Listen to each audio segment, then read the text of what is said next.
Bonnie and Jim Hood, an affluent couple from Newport Beach, California, believed they had fulfilled their long-held dream when they acquired the abandoned Camp Nelson Hotel in the Sierra Nevada mountains. However, during the hotel's restoration, Bonnie garnered many enemies among the local residents who opposed the changes. As tension escalated, violence erupted, resulting in 2 murders. But is everything as straightforward as it seems? At that moment, investigators had yet to realize that before the case would be solved, it would take more sharp turns than the Serpentine Road to Camp Nelson itself. Jim Hood, the son of one of the General Electric executives, and Bonnie Jean Marr met at the University of California. After their education, Jim accepted a civil service offer in Vietnam, while Bonnie worked as a flight attendant on planes transporting military personnel to Japan and Taiwan. Their long-distance relationship only deepened their feelings, and in the 1960s, they married and settled in Newport Beach, where they brought 2 wonderful children into the world, Mindy and Jim Jr. Jim quickly found success in real estate, while Bonnie pursued a career as a realtor. They weren't afraid of their own ambitions and embraced adventurous projects, which made them a fantastic duo. People believed they had earned their success through hard and diligent work. It seemed like things couldn't get any better. However, gradually Bonnie came to the realization that she yearned for something entirely different. She felt born for a life in the countryside and dreamt of settling near mountains. Mountains always held a special place in Bonnie's heart. When she was a child, her father would take the family to Camp Nelson for the summers. And when she learned that the old hotel there was up for sale, she immediately became passionate about the idea of turning the abandoned property into an exclusive resort that would attract affluent clients to the small town. At first, it was just a wild idea, but it so inspired her that Jim decided to help his wife make her dream come true. Jim and Bonnie acquired the hotel and embarked on an unexpected family experiment. Bonnie started dividing her time between the hotel in the Sierra Nevada mountains and her home in Newport Beach. Despite the fact that the family only gathered in full on weekends, Bonnie managed to be constantly present in her husband and children's lives. They regularly communicated over the phone, and she even checked the kids' homework, which they faxed to her.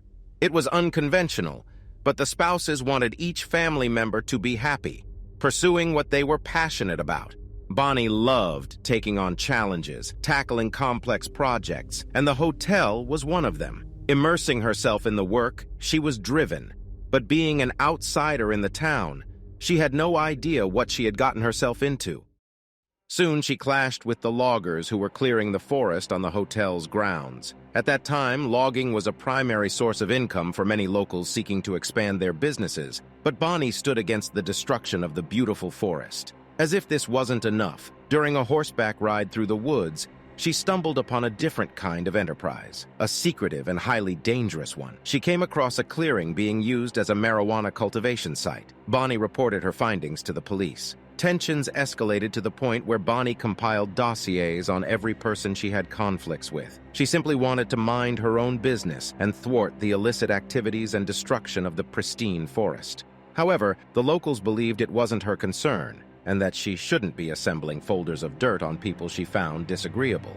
But despite quarrels and even threats, Bonnie fell in love with the hotel and the Sierra Nevada mountains. She was resolute in transforming the hotel into the spa resort she knew it could be.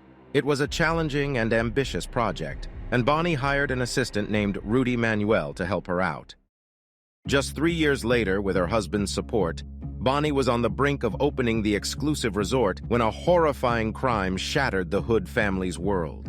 At 3 a.m. on August 19, 1990, an unknown assailant broke into Bonnie's room and shot 2 people sleeping in the bed. Bonnie was shot in the temple and died on the spot, while her employee, Rudy Manuel, though wounded in the head, was still alive. Despite there being several $100s in Bonnie's purse and valuables on the table, nothing appeared to be missing. The murder seemed more like an execution than a random robbery gone awry. Apart from a shoe print on the floor, there were no other clues pointing to the killer. It became apparent that someone had come for these individuals, but whether Bonnie or Rudy was the target remained unclear. Though Rudy survived, the doctor's prognosis was uncertain. As a result, a police officer was stationed at the hospital in hopes that the injured man would recover. The residents of the tiny town of Camp Nelson were shocked when they learned about the brutal attack and speculated about the secrets the victims had hidden. prompting someone to resort to murder.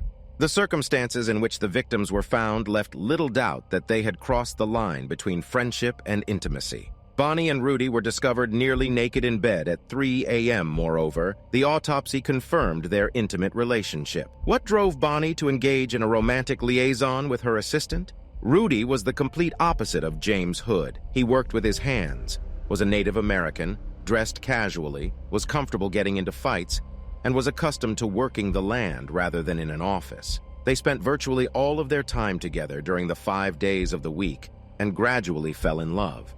Interestingly, those around them noticed this even before their relationship became a reality. The main question was whether Bonnie's husband had any inkling about the affair. Could he have discovered his wife's infidelity and sought revenge? However, during conversations with detectives, Jim seemed genuinely sincere, asserting that he had no knowledge of his wife's secret romance. Furthermore, he had a solid alibi. He was located 400 kilometers away from the hotel, at the family home in Newport Beach, along with his children. Jim appeared utterly devastated by his wife's loss, and though deeply affected by Bonnie's unfaithfulness, he demanded justice and a swift capture of the killer. All the family's friends and acquaintances unanimously attested that he was a devoted husband and father. Additionally, the police couldn't find any witnesses or evidence linking Jim to the crime scene. As a result, he was excluded from the list of suspects.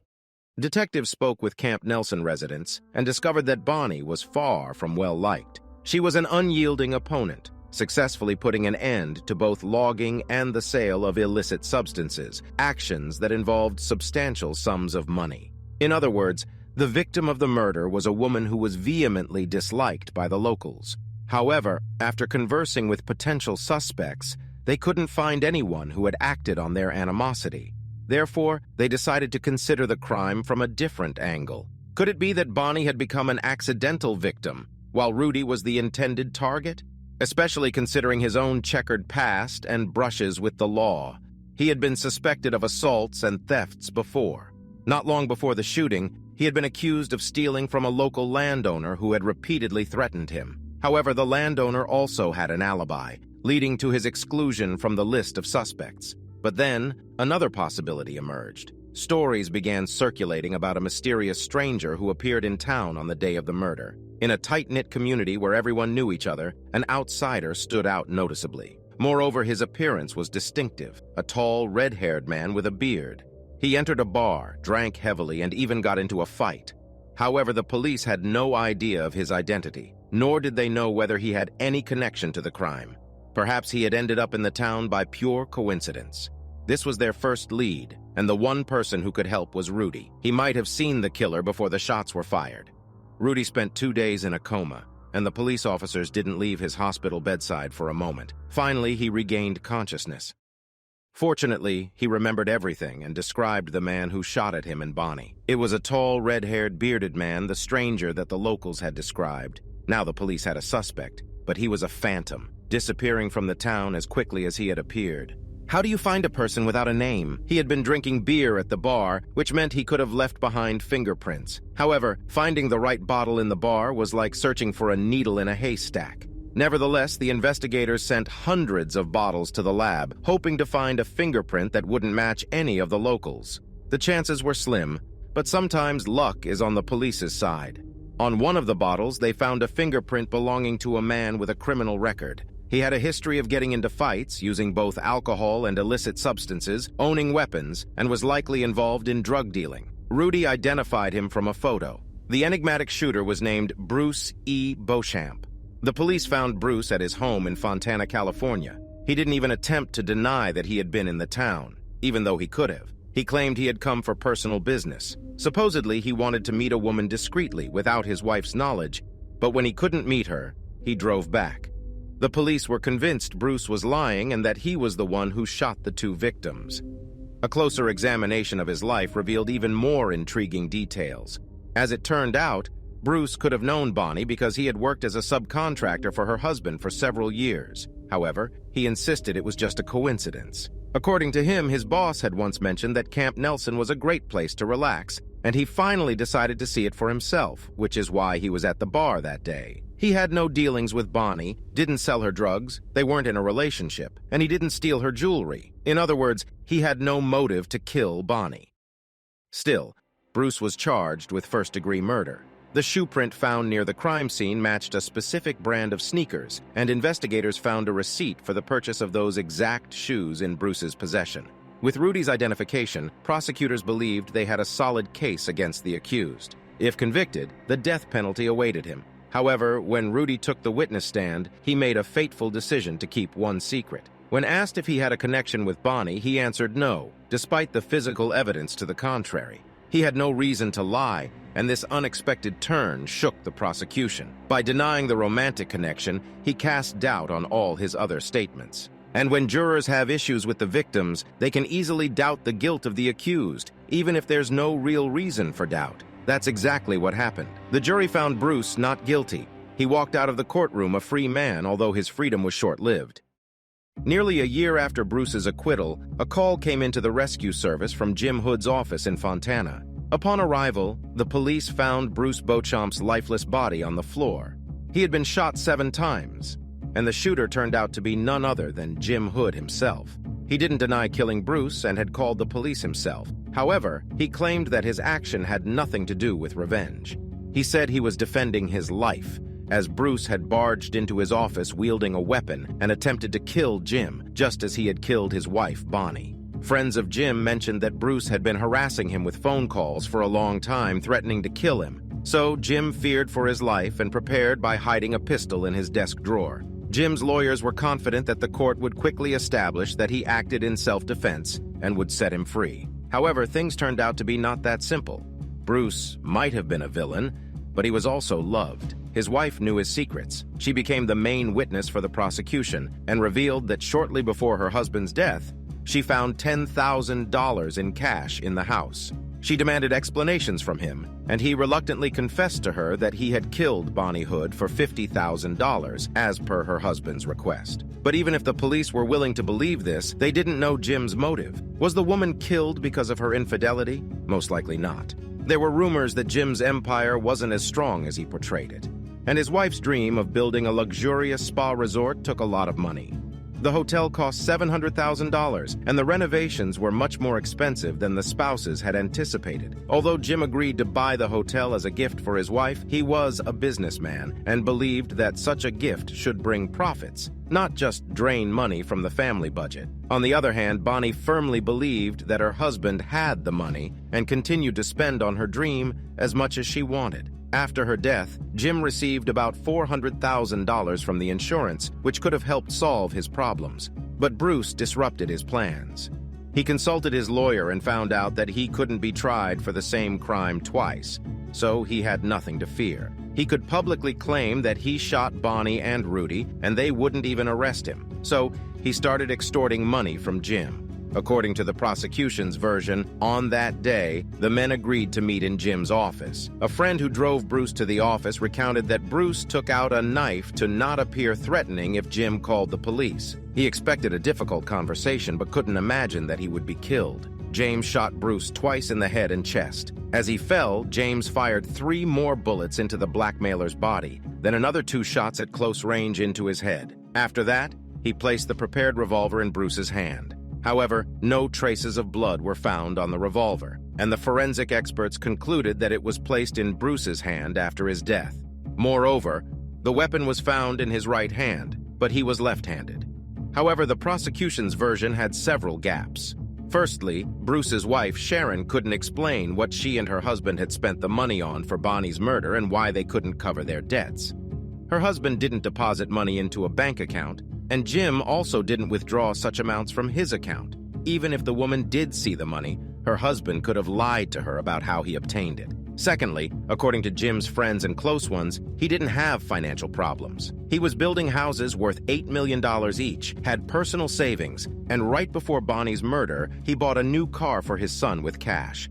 Therefore, in case of financial difficulties, his wife's $400,000 insurance wouldn't have helped much.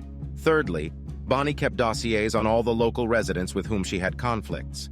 These documents disappeared and no one knows who took them. Neither Jim nor Bruce had any reason to steal them. More likely, it was the other way around. The jurors deliberated for 20 days, yet one of them still did not believe in Jim's guilt. The members of the jury couldn't reach a unanimous decision, so the court was declared a mistrial. However, the prosecutors made a second attempt to secure Jim's conviction.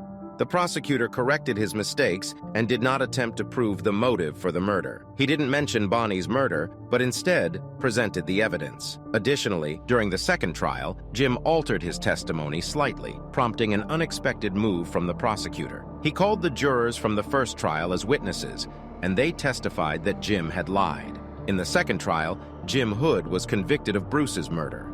Although the public and the newspapers accused him of Bonnie's death as well, no formal charges were brought against him for it. His children still believe that their father was not involved in their mother's death. They consider him an easy target for the prosecutors who wanted a guilty verdict in such a high-profile case. They are shocked by the fact that Bruce, a man repeatedly accused of crimes, was set free due to the jurors' lack of conviction, while their father, who was a great husband and father, ended up being convicted.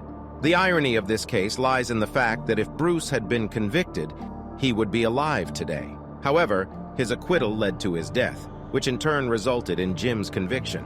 Jim's request to be placed in a medium-security prison was denied. He is serving his sentence in the most dangerous and isolated prison in the state. Bonnie dreamt of creating a luxurious spa hotel in the mountains, a place where she could truly find happiness. But she was killed before her dreams could come true. James, her husband, had all the advantages in life, with doors open before him. He had a beautiful home, a wife, and children. However, the desire to keep his secrets hidden undermined this life of wealth and privilege.